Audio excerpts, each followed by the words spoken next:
Hello, Ken. How are you this fantastic evening? I am doing fantastic myself. Daniel, how about yourself? There's a thunderstorm outside. What's going on with that? I think it's almost summer. We are where I live. Your pool's probably open all year. Where I live, our pool doesn't open until Memorial Day, which is less than 2 weeks. Well, actually, Memorial Day is 2 weeks from tomorrow, but Memorial Day weekend is when it actually opens. So it's less than 2 weeks. So I'm getting excited. Thunderstorms are an indication that something is on the horizon, which is summer. So I'm super excited by that. Well, So it's 105 degrees here in Phoenix today, Dan. So our pool is definitely open. I'll tell awesome. you that. Yeah. So tonight it's on you. What does that even mean? I don't know. I'm checking right now. There's nothing on me. We're going to talk about delegation today. We're going to talk about delegation. And delegation gets a bad rap. Delegation is usually seen as just scraping stuff off your plate onto the plates below you. If we take kind of a hierarchical look at companies, stuff that is piling up on my plate, I want to get rid of. And so I scrape it onto the plates below. And there's a couple of challenges with this approach. Number one is that people can feel resentful. Like, why am I getting all this stuff offloaded on me? And I say that because oftentimes it doesn't happen with an explanation. It's like, just take this, just do this. The second reason is that seldom is delegation used as a means to grow and develop your team. It's not really used for training and education. And I'll add a third one in here. The phrase, if you want a job done right, do it yourself, is something that I hear a lot from clients that I coach and consult with. And yet you can't grow or scale a company if you do it all yourself. It's just not a mantra that you can use to actually advance the company, because there's only so many hours in the day. And if your approach is to do everything yourself, you are never, ever going to be able to advance. And you're never going to be able to turn to the future as a leader and do the thing that is most important, which is to create what's next, to look at the future. You're not going to be able to do that because you're going to be so ingrained in the day-to-day operation. So that's what I want to talk about tonight. Well, Ken, it is on you, right? Because it's all your fault. And I've said that before. If you listen to these podcasts, you've heard me say that before. To me, that is the most freeing statement that somebody could ever remind me of. It's on me, right? It's all your fault. And I think when you start taking full responsibility for your life and everything in it, it is a freeing thing to think about, because you don't have to passively wait. You're not subject to circumstances. You don't have to wait on other people.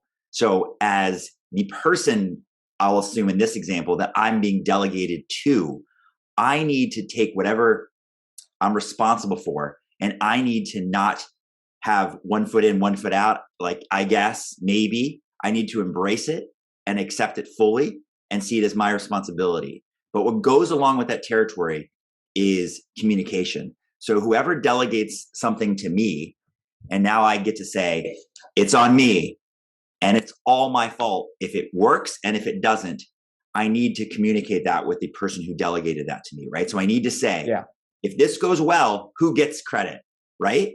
And if this doesn't go well, who's to blame? And I would make a case to say, I'd like you to give it all to me, right? Like, put it all on my shoulders, hold me accountable, hold me responsible for that. And again, that's freeing. That doesn't mean you can't ask for help. That doesn't mean you can't hold a team accountable. But there's a term like the buck stops here. It's like there is a person who is on the chopping block if it goes poorly, right? But there's also the person who should be rewarded if it goes well. So Yeah. you know that it's all on you.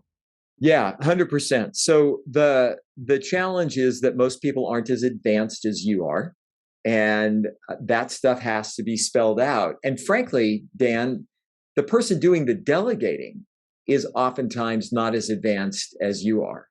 And so what I always tell people is, look, if you're going to delegate something to someone, Do it for a reason and let them know what the reason is. And that reason hopefully does something to help advance them. It could simply be taking responsibility for a portion of a project and seeing it through to completion. And that, like you said, if it succeeds or if it fails, it's on them. They're 100% responsible. I often say, I've got good news and I've got bad news, and it's the same thing. You're 100% responsible for your life, for the project, for whatever goes on. And there is a freedom that comes with that, right? Because if you're responsible, then you have the opportunity to produce the outcome that you want. So, number one, if you're delegating, you've got to let people know why, put a purpose and a reason to it, and use it as an opportunity to teach. The second piece is that they need to know the parameters. Dan, this project is due a week from Friday by 5 p.m. That's when it's due. Here's what I have to have: a report that has A, B, and C clearly delineated in it. So you have a timeline, you have the deliverables, and then the third piece is to ask the person if they understand. And this is, again, where stuff has a tendency to fall apart. Because if I'm intimidated by my boss and she says to me, "Are you clear?" my response is probably going to be, "Yes, I understand," even if I have no clue. And my thought is, I'll figure it out later, because I don't want to look stupid, or I don't want to look like I don't understand or get something. And so my counsel is always to say, I'd like to hear you say back to me what I just assigned to you. Tell me in your own words what you believe you're responsible for, when it's due, and all the components in it. And then you can actually true up and align. And then the final piece is what you mentioned, that responsibility. And this is the piece that doesn't get said. You are now 100% responsible. You own this. I'm literally handing over the keys to the car to you. It's yours. You own it, and and it's your responsibility. And so at that point, yeah, you can come to me and ask for help if you need it, but it's not like you're doing something for me. It's now yours. And it's that last piece that I have found to be the most eye-opening for people, and the thing that really shifts how they feel about having something delegated to them. I'm no longer just doing Ken's work. I am now doing my work on a project that Ken assigned me. I think that's the difference. And like you said, that saying, if you want something done right, do it yourself. I think it's very difficult to separate my first point of taking full responsibility. So let's just say you're the manager in this example. The buck does stop with you. You are 100% responsible for your team. Then you have somebody likely you report to, unless you're the owner of the business. So it's very difficult to trust your team and to delegate and then hand over 100% responsibility, because you probably have some historical knowledge to say, "Gosh, this person, you know what I mean? They don't usually do it as well as I could do it. Should I just do it myself? Should I really give them an opportunity to prove themselves? They didn't prove themselves." There's all this stuff that comes along with the ride of actually handing over and accepting that you're handing it over completely. And even though managers will make statements like, "Yep, I'm here if you need me," the tendency is to micromanage. So just be aware, if you're in the position of delegation, that when you hand something off and when you hold them accountable and you're holding them responsible for the outcome, that you are an asset available when asked, right? And I think it's acceptable to check in, but if you check in, I think you need to state that up front, almost like the parameters and the rules. Just like Ken said, you might want to say, "This is due by this date. Here's what success looks like." You also need to say, "Hey, if I don't hear from you, I'm going to be checking in every so often," right? You come up with a thing like, maybe once a week, I'm going to check in with you just to see how it's going, to remind you again that I'm available for help. But where you see it going wrong and it not really handing over and giving them responsibility is when you see this person not having complete trust in the person they delegated to and checking in too often or telling them how to do it. Have you really handed it over? have you really delegated? Or are you that person who has one foot in, one foot out? You're like, I have to make sure this is successful, right? Sometimes I think you need to give people a fair shot at it. Many companies, I think, do this really well. They call it different things, but it's like a career action plan. And it reminds me of this, which is if this person that you manage in this example ever wants to develop in their career, they may have aspirations of being you one day, right? Like being the manager. And if those are their career aspirations or goals, then it's incumbent upon you as the manager first to know that, ask about it, learn about that. But you need to be able to delegate some of your responsibilities so they can learn what it's like. You know what I mean? So they can develop their skills and learn what it's like to be in your shoes and do what you do. So some of the stuff that you do that you could probably do way better than them because you have experience with it, you need to start delegating to give them a chance to show that they're now ready or capable and moving in the direction of eventually becoming the manager themselves. Right. And several great points in there. Trust is never going to be built unless you start delegating. It will never happen because there's no way that they can prove themselves. And I would also add that it's really incumbent upon companies to think about the kind of culture they've created that's going to support this kind of work. So by way of example, I talk about culture as how work gets done based on values. And one of those values, let's just say it's trust.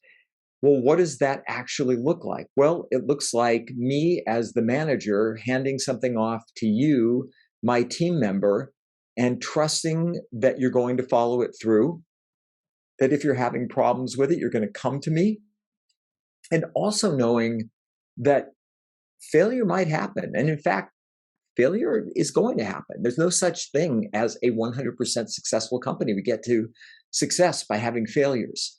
And so there has to be a culture that supports that notion of fail fast, learn from it, and move forward, right? Without that, if somebody doesn't feel like they can fail or they can make a mistake, they're never going to want to embrace something and fully try it. And you can establish whatever parameters those are. If you're watching on video, you see I'm making a frame with my fingers. If you're not, I'll tell you right now, I'm making a frame with my fingers. You want to be able to frame something up so within the parameters that someone's given, they know they have free rein to operate. That's how they start taking on the mindset of ownership. And that's what we're really talking about cultivating here. The mindset of an owner, that notion of 100% responsibility. That's where trust starts to grow and build and develop. And that's when you start building up a team that, like Dan said, you may not fully trust now, but you'll be able to trust. And I always talk about this 180-degree turn.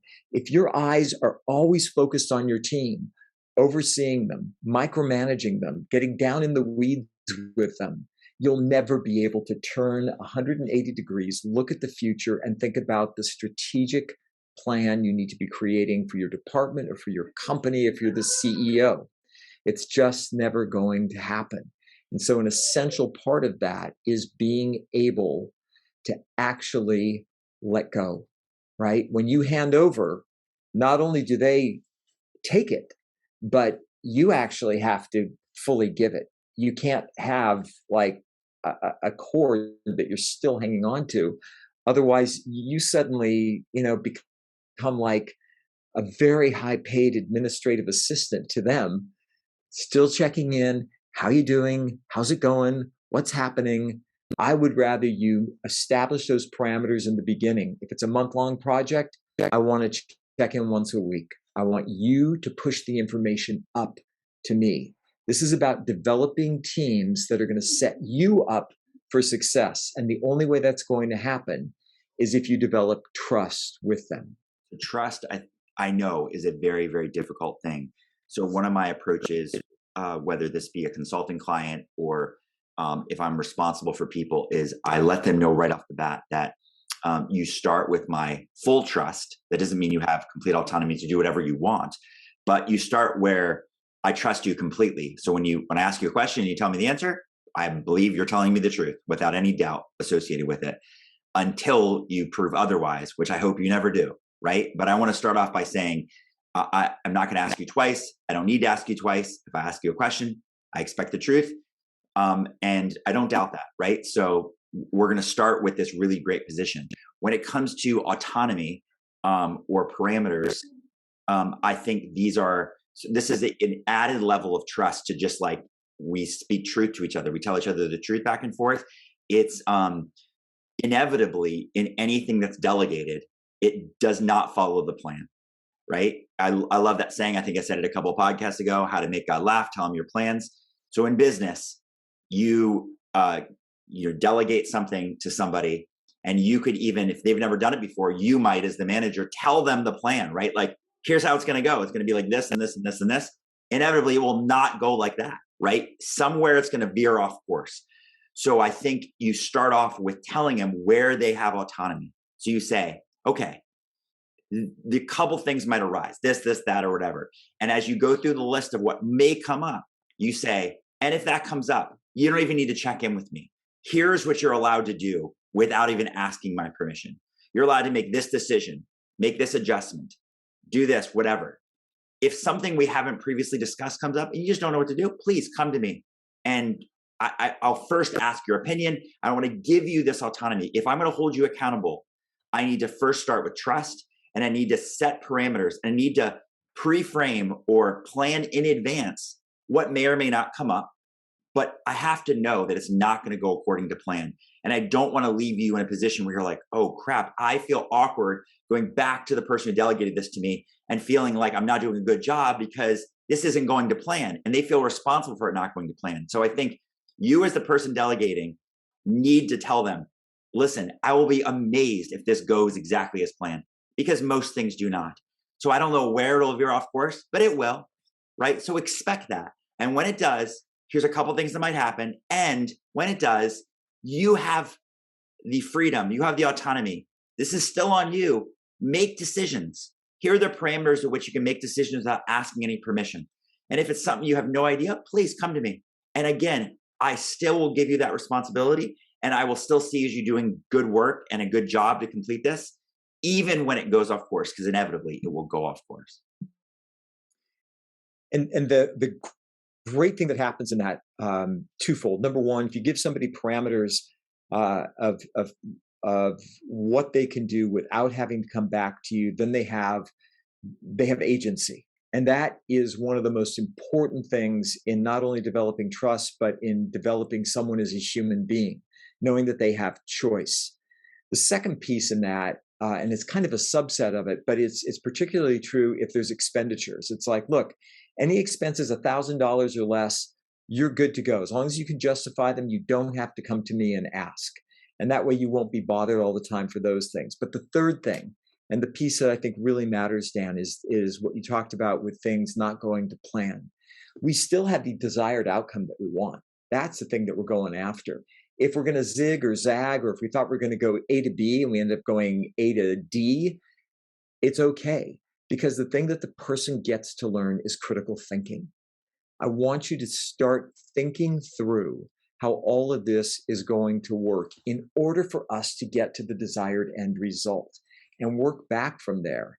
And if something goes south, then that's okay. What can you do to still get to the desired end result that we had talked about? What's the way to get there? And that is such an extraordinary skill for people to start to develop. And frankly, for you as a boss to be able to coach on, for you to be able to talk about with the person that you're leading. Without that, they're never going to be able to replace you. You talked about, you want to raise people up. Somebody's going to actually be there to like be the next you. But that person can never step into that role unless they develop critical thinking skills. And the best way for them to develop those is to have something go off the track and have to get it back on track again as they're heading for that final desired outcome. So to wrap this up, my encouragement to anybody listening is to find something in your life that you can delegate and follow the principles and the lessons that hopefully we provided you today, right? And it could be something, doesn't have to be in your professional life. It could be in your personal life. And it could be something as simple as if you have children, delegating something that you're like, no, I'm just the person who always brings out the trash. And you say, you know what? I'm going to hold one of my kids accountable for taking out the trash. And you can decide whether you compensate them for that or that's just part of being in the family. Whatever it is, just come up with something you're like, I just always do that, and say, you know what? I'm going to give somebody else this responsibility. And I think you'll start to see that translate in other areas of your life. There's a principle that applies here, which I'm always not great at following. And it really comes down to other factors like, do you enjoy it, or other positive benefits? But it's looking at your life based on an hourly rate. I know that's very logical and a lot of people don't like that, but it's going, okay, my time is worth X based on when I perform my professional life. You know what I mean? Like, you backtrack on it and you kind of calculate what your hourly rate is. So you ask yourself the same question in your personal life, right? You say, if I ask somebody else to mow my lawn, or ask somebody else to clean my house, or whatever it may be, what do I pay them? And what I'm paying them is less than my hourly rate, then that might be worth delegating, right? In that sense, hiring somebody else to do what you could be doing. What comes into play there is, like, for example, I used to always delegate mowing my lawn. And then I read an article and I found it to be true, is that it's very good for you to kind of get out and nature. And you said that sense of completion, and you feel really good about doing something like that. So even though it doesn't equate with this hourly rate thing, it's something that I picked back up on that I priorly delegated. So encouragement, find something you do now. It could be in your personal or professional life. Do that little quick calculation, and then maybe you delegate it, and then you find more and more things you can delegate, and then you get to be better at managing your life.